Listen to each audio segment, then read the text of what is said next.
Vamos a conversar con el doctor en economía, experto en temas de comercio internacional, con amplia trayectoria en Uruguay, Marcel Vaillant, sobre precisamente la visita de Lula da Silva a Uruguay. ¿Cómo está, profesor? Hola, buenos días, ¿cómo están ustedes? Muy bien, muchas gracias por estar conectado con toda Latinoamérica a través de DNews para darnos su opinión de cómo han quedado las relaciones entre Uruguay y Brasil tras la visita de Lula. Yo creo que fue una visita útil, que ocurrió lo que se esperaba. Tiene como antecedente el hecho de que cuando asumió Lula fue el presidente de la República acompañada por dos expresidentes, José Mujica y Julio María Sanguinetti.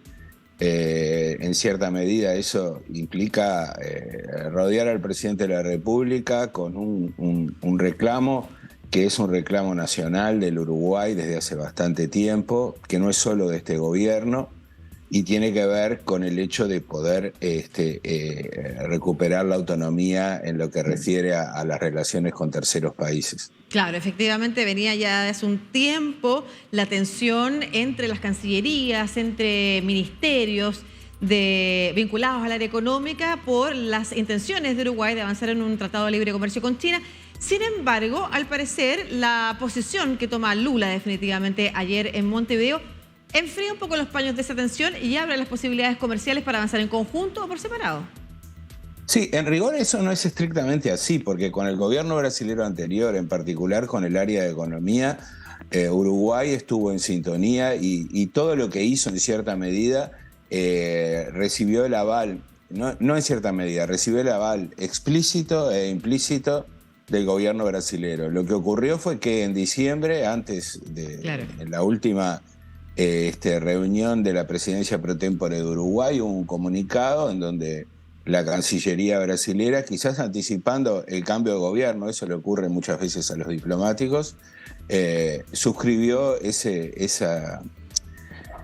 comunicado, esa declaración de los delegados del Grupo Mercado Común. Aparte es un nivel de jerarquía bajo en el Mercosur en términos decisorios, no es el Consejo el que lo hizo, planteando esa advertencia que tú señalás, pero no fue lo que ocurrió con porque Uruguay hizo lo que hizo en cierta medida también con el aval de Brasil. Eso es decir, de algún modo está mostrando la incertidumbre y la fragilidad con la que está funcionando el bloque desde hace muchísimo tiempo, ¿no? Claro, efectivamente, con la anuencia de Brasil, además con un Brasil que estaba desconectado de Latinoamérica y quería impulsar su propia agenda, desconectado del mundo, dicen algunos, pero en particular de Latinoamérica. No tenía mucho sentido estar esperando lo que pasara o no con Brasil. Pero ahora las relaciones distintas se intenta fortalecer y se ha hablado ayer en esta reunión de la idea de avanzar en conjunto hacia conversaciones, por ejemplo, con China, pero antes con la Unión Europea. ¿Qué es lo que le conviene a Uruguay? Bueno, eso es yo creo que lo más destacable, yo creo que es que Lula planteó de que entendía la situación de Uruguay. Esto es un poco obvio, pero en términos políticos es importante. Claro. ¿Por qué es obvio? Porque Argentina y Brasil y el Mercosur, si uno se fija en la base de datos de acuerdos notificados en la OMC, de acuerdos preferenciales de comercio, tienen un solo acuerdo preferencial con terceros notificado bajo el artículo 24 del GATT. El resto son todos por cláusula de habilitación, es decir, son acuerdos que tienen una entidad como de liberalización. Son muy pocos, primero que nada, no llegan a una decena, y el único realmente serio es con Israel, es decir que luego de todos estos 30 años y de haber relatado y planteado durante muchas veces que este es un regionalismo abierto, los hechos revelan con contundencia de que Argentina y Brasil desde hace mucho tiempo están en una trampa proteccionista recíproca de la cual no pueden salir. Y bueno, eso es un poco el desafío y ese es el hecho objetivo que ha alentado a Uruguay a hacer estas gestiones. Claro, efectivamente, y se ha hablado de la creación por parte, lo señaló el mandatario uruguayo, por parte de Uruguay, de un equipo técnico entre ambos países para ver qué es lo que realmente se requiere y qué se necesita de China, y luego entonces evaluará tanto Brasil como Uruguay si efectivamente conviene avanzar en bloque o conviene avanzar por separado. ¿Qué es lo que le convendría a Uruguay? La pregunta que le hacía hace un rato, pero ahora más precisamente, porque se habla de las dificultades que son, por una parte, las relaciones tan asimétricas, ¿no es cierto? Cuando estamos hablando de potencias como China versus al otro lado países latinoamericanos, no Brasil, que es una potencia realmente, sino que mercados más pequeños, depender de una economía tan grande o enfrentar negociaciones con una economía tan grande y tan potente puede ser complicado, pero quizás al mismo tiempo se retrasan las conversaciones en el Mercosur. ¿Cómo debiera avanzar Uruguay? Los acuerdos entre economías pequeñas y economías grandes son la mayoría de los acuerdos que hay en el planeta, porque la mayoría de las economías del planeta son pequeñas. Es decir, la manera de defenderse de las economías pequeñas en relación a la dependencia de un solo mercado es tener muchos acuerdos. El caso típico es lo que estamos hablando en este caso con Chile, ¿no? Los países pequeños que hacen acuerdos con una economía grande o con una potencia económica, después tienen incentivos a hacer acuerdos con todos los países. Y esa es la manera de balancear y de tener la rápida capacidad de sustituir un mercado por otro. Eso como primer comentario. ¿Qué es lo que va a ocurrir en el futuro? No lo sé. El acuerdo con la Unión Europea o la condicionalidad que puso Lula para que el Mercosur negociara con China es algo relativamente incierto porque el acuerdo con la Unión Europea, además de ser de larga negociación, fue firmado y cerrado la negociación en mayo del 2019 y después ocurrió lo que ocurrió. Y ocurrió lo que ocurrió porque los intereses proteccionistas de ambos lados, tanto de la Unión Europea como del Mercosur, trabaron que el acuerdo progresara. Y eso no hay elementos objetivos para pensar que va a cambiar en el futuro próximo. Es decir, que ese anuncio es un anuncio con cierta voluntad, pero le doy una verosimilitud baja. Yo creo que lo verosímil para el Mercosur es avanzar sobre acuerdos marcos generales, incluso en el caso de la Unión Europea, y después permitir la suscripción bilateral de los acuerdos. ¿Qué es lo que han hecho los países andinos, por ejemplo, los países centroamericanos, ¿no? Es decir, es lo que ocurre en el mundo. Es decir, eso es lo que ocurre con los países de la Zona Europea de Libre Comercio. No es nada extraño lo que estoy diciendo. Es decir, la única región del mundo que mantiene una disciplina de unión aduanera estricta y que funciona como tal, con grados de supranacionalidad asociados a esos que son requeridos, es la Unión Europea. Perfecto. Se ha hablado también de la idea de avanzar a una moneda única en la región. Una idea muy preliminar en todo caso, pero se ha estado esbozando y se ha mencionado por parte de algunos mandatarios, incluso ya en un par de ocasiones. Ayer Lula da Silva se reunió con el ex mandatario Pepe Mujica, quien fue crítico, Pepe Mujica, de la idea de avanzar a una moneda única. Mencionaba cómo entre Argentina y Uruguay, por ejemplo, hay la posibilidad de comprar bajo el mismo dinero y no se utiliza. ¿Cuál es su opinión?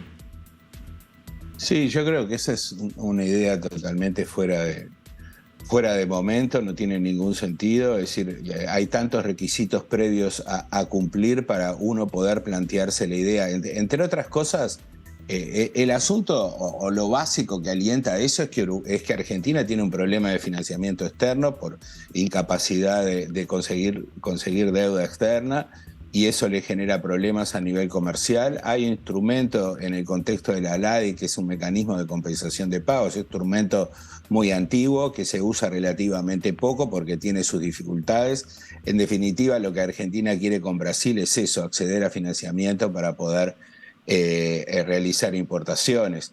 Y eso se presentó de manera, yo creo que bastante equívoca y confusa, como una moneda común. Es el tipo de cosas que no conviene hacer, es decir, hacer anuncios que no tienen una credibilidad. Es decir, es un anuncio ridículo, está fuera de época totalmente, porque Argentina es un país que tiene control de cambio, 5 tipos de cambio, más de 100% de inflación, inestabilidad macroeconómica desde hace mucho tiempo, dificultades de financiamiento, déficit público fuera de control, impuestos a las exportaciones, no cumple con ninguna de las disciplinas del comercio intrarregional.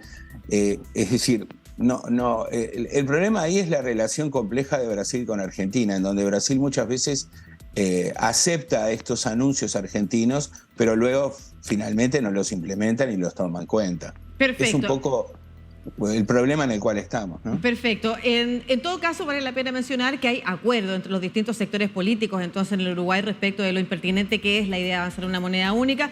Voy a reiterar las palabras que dio Pepe Mujica ayer conversando con Lula.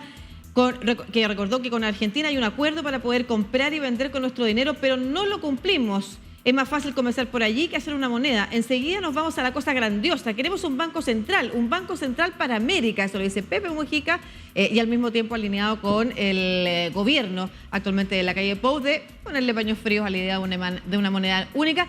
Pero lo que no me queda claro, profesor, y se lo voy a preguntar más directamente, ¿usted considera que Uruguay debe seguir avanzando en su negociación con China o esperar lo que pase con el Mercosur? No, definitivamente creo que sí. Digo, Uruguay tiene que avanzar en su negociación con China, tiene que seguir el proceso, ya me envió la carta en el Transpacífico, y seguir discutiendo en base a razones y a argumentos el hecho de que el racional de la negociación conjunta tiene, es decir, esto tiene que tener un racional técnico, no es una cuestión, digamos, de tamaños o de pesos. Las reglas internacionales de comercio nos gobiernan a todos. Los acuerdos preferenciales de comercio funcionan en el marco de las reglas multilaterales de la Organización Mundial del Comercio. No funcionan aisladamente. Y en ese mundo, los países que están comprometidos a la relación con terceros fueron los que notificaron sus acuerdos en la OMC bajo la figura o la unión aduanera, bajo el artículo 24 del GATT. Y ese no es el caso del Mercosur.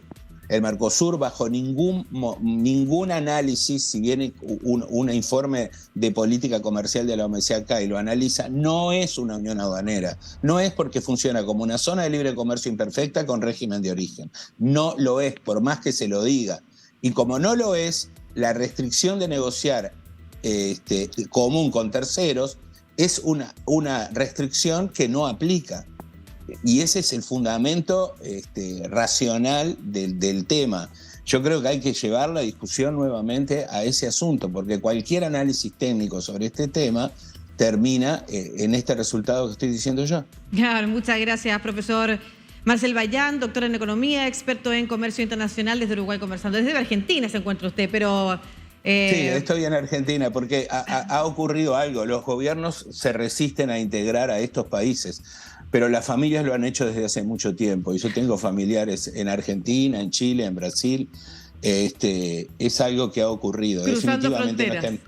Cruzando fronteras. Muchas gracias, profesor Marcel Bayán. Que esté muy bien. Bueno, muy bien.